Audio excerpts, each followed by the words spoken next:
সমস্ত কাজ ভালো করতেছে।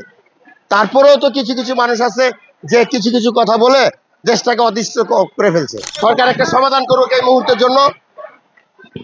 হ্যাঁ, সারা বাংলাদেশের মানুষ যে রাজপথে কষ্ট করতেছে, যে কোনো একটা দেখুক সরকার, দেশকে শান্ত করুক। ইতিমধ্যে দেশ তো শান্তই করতেছে, সে সমস্ত কাজ ভালো করতেছে। তারপরেও তো কিছু কিছু মানুষ আছে যে কিছু কিছু কথা বলে দেশটাকে অদৃশ্য করে ফেলছে। এটা তো আমরা কেউই চাই না। আমার ঘরেও বিপদ, বাইরেও বিপদ, ডানেও বিপদ, বামেও বিপদ। আমি এই বিপদগ্রস্ত নিয়ে কোথায় যাব? হসপিটালে যাব। হসপিটাল আমাকে চিকিৎসা করবে। আমি তো চিকিৎসা করতে পারবো না, একটা শিক্ষার্থীর চিকিৎসা করতে পারবে। কিন্তু শিক্ষার্থীর দাবিটা যাতে অন্তর্বর্তী সরকার মেনে নেয়, এবং যদি কোনো অযৌক্তিক হয় সে সমাধান করুক, আর যদি কোনো যুক্তিক হয় তাহলে অতি দ্রুত যাতে এই সংস্থাটা সমাধান করে।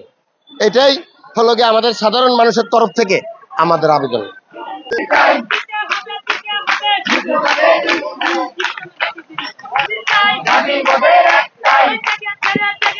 নার্সিং সমাজ জেগেছে, শেষ হয়নি যুদ্ধ, আবু সাইদ মুগ্ধ, শেষ হয়নি যুদ্ধ, হুঁশিয়ার সাবধান, হুঁশিয়ার সাবধান, বিএনএমসি দালালেরা, ডাইরেক্ট অ্যাকশন, ডাইরেক্ট অ্যাকশন। আজকে আমাদের মূলত দাবি হলো আমাদের এই নার্সিং কোর্সে ডিপ্লোমা যেটা নার্সিং কোর্স আছে এই কোর্সটাকে ডিগ্রি সমমানের দাবি। আমরা এইচএসসি পাস করার পরেও 3 বছর 6 মাস একটা কোর্স সম্পন্ন করার পরেও আমরা এই এইচএসসি সমমান থেকে যাই। কিন্তু কেন আমাদের এইচএসসি সমমান থাকতে হবে?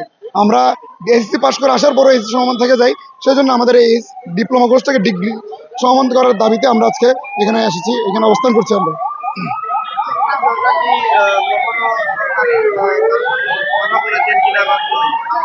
হ্যাঁ, বিগত আমাদের এই আন্দোলন তো আজকের নয়, আমাদের আন্দোলন বিগত 7-8 বছর ধরে চলছে।